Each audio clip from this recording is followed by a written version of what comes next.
माझे नाव अजय. मी BScच्या पहिल्याच वर्षाला शिक्षण घेत होतो. घराची पूर्ण जबाबदारी माझ्यावरच होती, कारण 2 वर्ष अगोदर माझ्या आईचे देहांत झाले होते.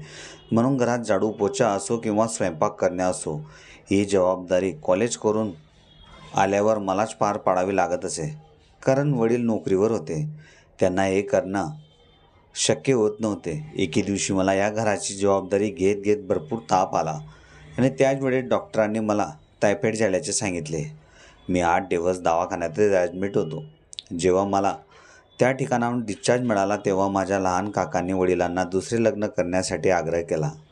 कारण माझाही अभ्यास घरच्या कामांना पूर्ण करत करत काहीच होत नव्हता. म्हणून वडिलांनी काकांचा मान ठेवून दुसरे लग्न करण्यासाठी ते हो म्हणाले.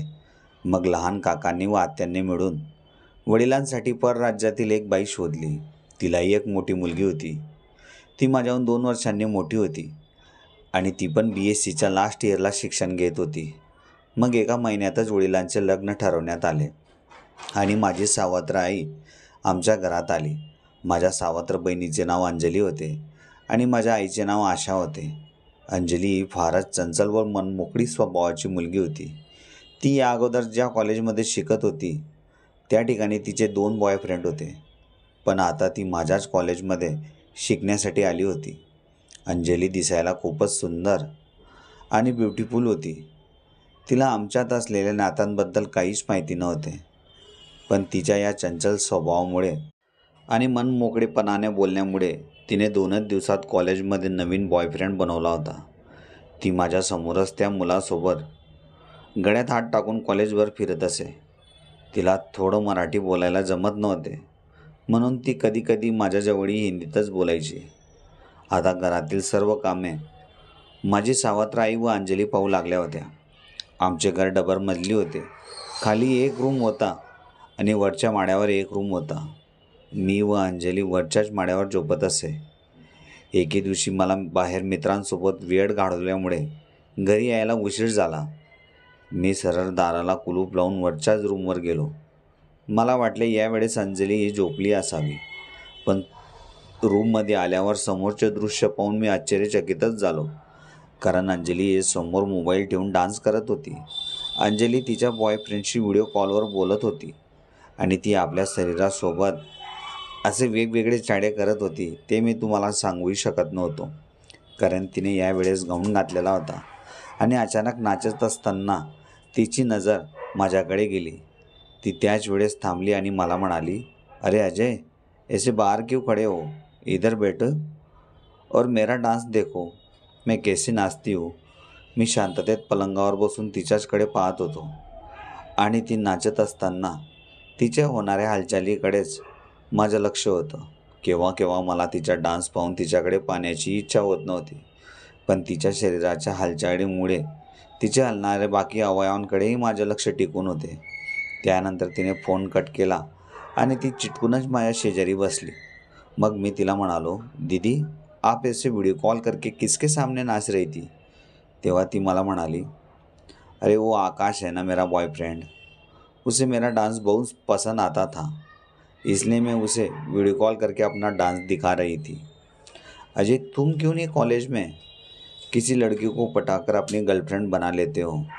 मग मी अंजलीला सांगू लागलो, "मगर दीदी, मुझे किसी गर्लफ्रेंड की ज़रूरत नहीं है." मग अंजली मला सांगू लागली, "अरे मैंने मेरे लाइफ में तुम्हारे जैसा पहला लड़का देखा कि जिसे गर्लफ्रेंड की ज़रूरत नहीं है. गर्लफ्रेंड ऐसी चीज़ होती है जो हर वक्त तुम्हारे काम में आ सकती है. अरे जवानी के मज़े हमने कॉलेज में ही नहीं लिए तो फिर क्या बुढ़ापे में लेंगे? कॉलेज की ज़िंदगी एंजॉय करने के लिए होती है अजय, ना ही ऐसे चुप रहकर बैठने के लिए होती है." मग मी अंजलीला विचारू लागलो, "मगर दीदी, मुझे तो लड़कियों से बात करने में भी डर लगता है. गर्लफ्रेंड कैसे पटाऊंगा?" तेव्हा अंजली माझ्यासमोर उभी राहून मला सांगू लागली, "सीधी सी बात है अजय, जो लड़की तुम्हें पसंद आती है उसके सामने इस तरह खड़े हो जाना और डायरेक्ट उसके कंधे पर अपने दोनों हात रख देना." जेव्हा अंजलीने माझ्या खांद्यावर दोघं हात ठेवून ती वाकली त्याच वेळेस तिच्या गाऊनच्या आतल्या भागातून मला तिच्या काळ्या पट्ट्या स्पष्ट दिसू लागल्या. माझं लक्ष मी त्याच ठिकाणी टिकवून ठेवले. त्यांच्याकडे पाहून माझ्या अंतर्मनात एक वेगळी जाग निर्माण होऊ लागली. किती सॉफ्ट व सुंदर दिसत होते ते. आणि अंजली अजूनही माझ्याशीच बोलत होती. पण बोलता बोलता तिचं लक्ष अचानक माझ्या डोळ्यांकडे गेले. तेव्हा तिला समजले की मी तिच्या कोणत्या ठिकाणी पाहत आहे. ती सरळ उभी राहून मला म्हणाली, अजय, मैं क्या बोल रही हूँ और तुम का देख रहे हो? तेव्हा मी अंजलीला म्हणालो, दीदी, एक गर्लफ्रेंड का चक्कर छोड़ो, मेरे बस की बात नहीं है. मैं पहले ही सीधा साधा लड़का हूँ. अगर किसी लड़की ने मुझे उल्टा सुल्टा बोल दिया तो सब कॉलेज के लड़कों के सामने मेरी बेइज्जती हो जाएगी. मग अंजली सरळ बाथरूममध्ये तोंड हात धुण्यासाठी गेली. कारण डान्स करून करून तिला भरपूर घाम आला होता. मग मी पण माझे कपडे चेंज करून बेडवर मोबाईल पाहून पडून राहिलो. थोड्याच वेळात अंजली टॉवेलने आपला चेहरा पुसत बाहेर आली आणि ती मला म्हणाली, अजय, कुछ देर के लिए तुम बाहर जा सकते हो क्या? मुझे थोडा कपडा चेंज करना था.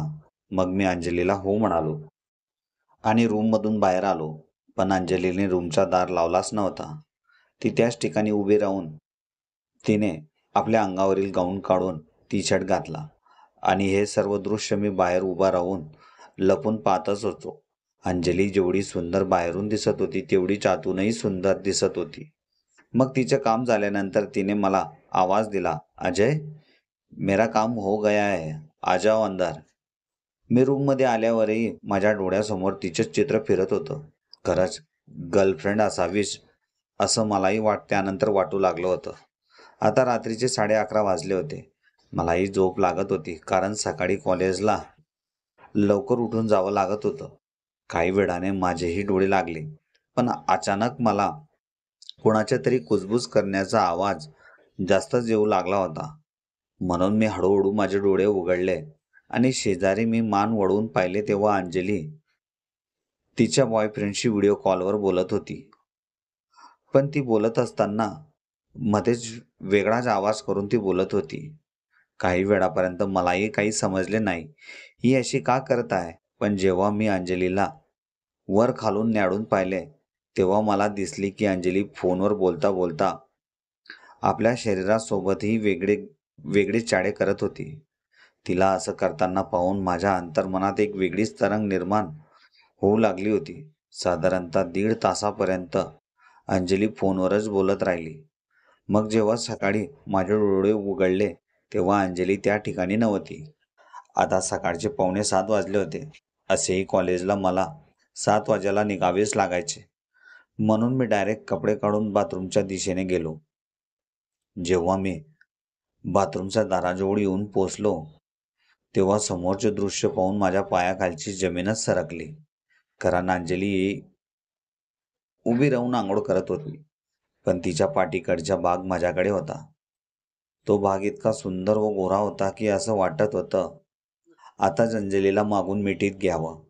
मी तब्बल 10 मिनिटापर्यंत त्याच ठिकाणी उभा राहून अंजलीला पाहू लागलो आणि जशीही तिची आंघोळ संपण्यात आली मग मी त्या ठिकाणी न उभा राहता बेडवर येऊन पडून राहिलो. मग अंजली चक्क टॉवेल गुंडाळूनच बाहेर आली. तिला वाटले की मी अजूनही झोपेत असावा. पण मी फक्त झोपण्याचे नाटक करून बारीक डोळे मिटून अंजलीकडेच पाहत होतो. खरंच अंजली आल्यामुळेच माझ्या आयुष्यात मला असले नवनवीन दृश्य बायकांचे पाहायला मिळत होते. मग ती माझ्यासमोरच 15-20 मिनिटात तयार झाली आणि ती खाली गेली. त्यानंतर मी पण पटक्यात बाथरूममध्ये गेलो. तिथं आल्यावर माझं डोकं अजून चक्रावलं. कारण त्या ठिकाणी अंजलीचे आतले कपडे खालीच पडले होते. त्यांना पाहून माझ्या अंतर्मनात परत तिच्याबद्दल एक नवीन आग निर्माण होऊ लागली. मी काही वेळापर्यंत तिच्या त्या कपड्यांकडेच पाहून आंघोळ करत राहिलो आणि शेवटी बाहेर निघतेवेळी मी त्यांना एक वेळेस हलकासा स्पर्श करूनच बाहेर आलो. फार नाजूक व सॉफ्ट लागत होते ते हाताला. मग मी तयार झालो आणि 20च मिनिटात कॉलेजला जाण्यासाठी निघालो. कॉलेजला आल्यावर माझे लक्ष अजिबात शिक्षकांकडे लागत नव्हतं. माझ्या डोळ्यासमोर अजूनही अंजलीचेच पाहिलेलं दृश्य फिरत होतं. ती मला माझी सावत्र बहीण वाटतच नव्हती. कारण तिचे वागणं हे बहिणीसारखंच नव्हतं. आज आम्हाला आमच्या परीक्षेची तारीख डिक्लेअर करण्यात आली होती आणि त्यानंतर आम्हाला दिवाळीच्या सुट्ट्याही लागणार होत्या. म्हणूनही इतके दिवस जो वेळ मी अभ्यासात लक्ष देऊन न वाया घालवलेला होता, तो वेळ वाया जाऊ द्यायचा नव्हता. आता अभ्यासाकडे पूर्ण लक्ष द्यायचं होतं. म्हणून कॉलेज सुटल्यानंतर मी सरळ बाकी टाइमपास न करता फक्त अभ्यासात लक्ष केंद्रित करत असायचो. पण या उलट अंजलीचं होतं. अंजली आपला करिअर बनवणे एवढ्या गांभीर्याने घेत नव्हती. ती फक्त एन्जॉयमेंट म्हणून कॉलेजमध्ये येत होती. पण एके दिवशी तिचा आणि आकाशचा म्हणजेच तिच्या बॉयफ्रेंडचा ब्रेकअप झाला. काही छोट्या कारणांमुळे त्या दोघांमध्ये वाद झाले आणि त्या वादामुळे त्यांचा ब्रेकअपही झाला. ती फार अपसेट झाली होती.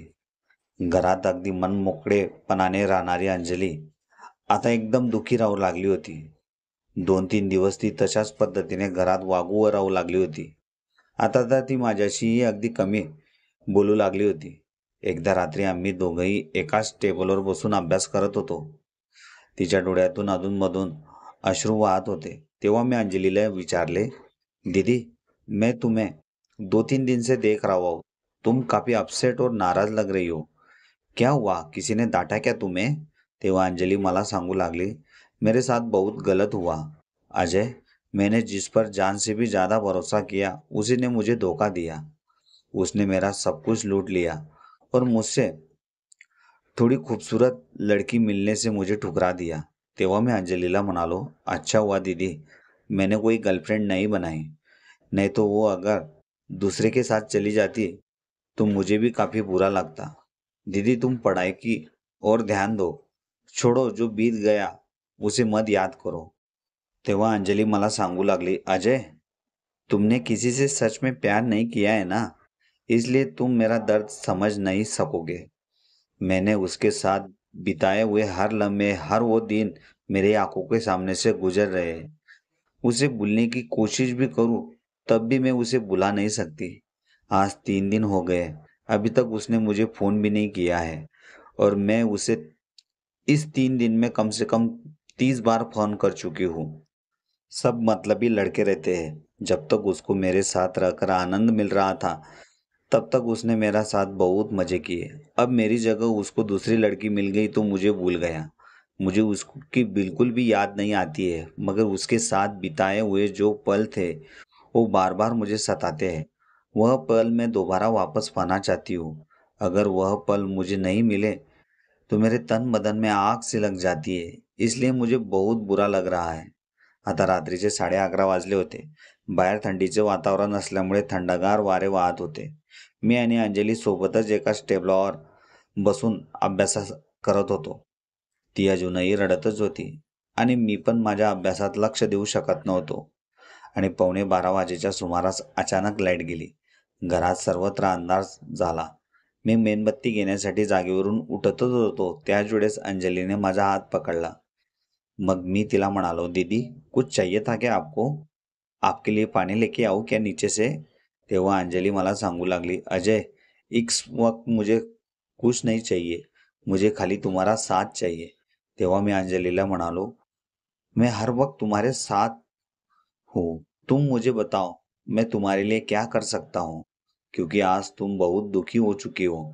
तेव्हा अंजलीने माझा हात पकडून मला बेडवर बसवले आणि ती पण माझ्या शेजारी बसली व मला म्हणाली, अजय, मेरा सारा दुख तुम ही दूर कर सकते हो, क्योंकि अब मुझे बाहर के लड़के के ऊपर से भरोसा हट चुका है. मैं तुम्हें सुबह शाम देखती रहती हूँ. तुम में और बाकी लड़कों में बहुत बड़ा फर्क है.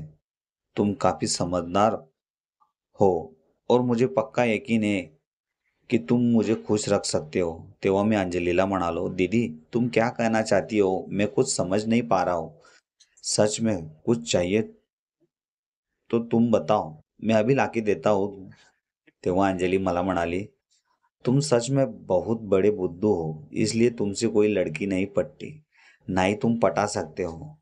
मग मी अंजलीला म्हणालो, दीदी, सीधी सीधी बात बोलो, क्या कहना चाहती हो? मुझे कुछ समझ में नहीं आ रहा है. तेव्हा अंजली मला म्हणाली, अरे, एक लड़की अपने बॉयफ्रेंड से जो चाहती है वही मैं तुमसे पाना चाहती हूँ, मगर तुम मेरी बात समझ ही नहीं रहे हो. तेव्हा मी अंजलीला म्हणालो, मगर दीदी, यह सब गलत बात है. एक लड़का अपने गर्लफ्रेंड के साथ जो काम कर सकता है वह काम मैं तुम्हारे साथ कैसे करूं? ऐसा काम करने के लिए मेरा मन कभी नहीं मानेगा और तुम तो मेरे रिश्ते में बहन लगती हो. तेव्हा अंजली मला म्हणाली, अजय, ऐसी भी मैं तुम्हारी सौतेली बहन हूँ, सगी बहन नहीं हूँ. हाँ, अगर तुम्हारे पिताजी ने मेरे माँ से भी शादी की है तो खाली एक दूसरे का हाथ बटाने के लिए की है. उन दोनों के रिश्ते की वजह से हम दोनों का रिश्ता अलग भी रह सकता है तो कोई फरक नहीं पडता, क्योंकि हम तो ऐसे भी सोतेले है. तेव्हा मी अंजलीला सांगू लागलो, पण अजूनही लाईट आलेली नव्हती. मगर दीदी, मेरा मन नाही मान रहा है. तेव्हाच अंजलीने माझे दोघंही हात तिच्या हातात घेतले. तिच्या हाताचा स्पर्श होताच माझ्या पोटात गुदगुदी झाल्यासारखे होऊ लागले, कारण पहिल्यांदाच कोणत्या तरी मुलीचा स्पर्श माझ्या हातांना झाला होता. मग मी लागलीच तिच्या हातातून माझा हात बाजूला काढला आणि तिच्यापासून लांब सरकून बसलो. तेव्हा अंजली माझ्याकडे पाहून म्हणाली, क्या हुआ अजय, तुम इतने क्यों डर गए हो? तुम्हारा बदन अभी भी थरथरा रहा है, बीमार हो क्या तुम? तबीयत ठीक है ना तुम्हारी? तेव्हा मी अंजलीला सांगू लागलो, अंजलि, पहली बार किसी लड़की ने मेरे हाथ को छुआ है, इसलिए शरीर में कुछ सनसनी सी छा गई थी. मग अंजली अजून माझ्याजवळ सरकून बसली. डरो मत अजय, कुछ नहीं होगा तुम्हें. परत अंजलीने तिचे दोघं हात माझ्या हातावर ठेवले आणि हळूहळू तिचे ओठ ती माझ्या ओठांपर्यंत घेऊन आली. तिचे फक्त गरम श्वास माझ्या गालाला स्पर्श होत होते. मला काय करावे काहीच समजत नव्हते. मी फक्त तिच्याकडून होणाऱ्या हालचालींची वाट पाहू लागलो होतो.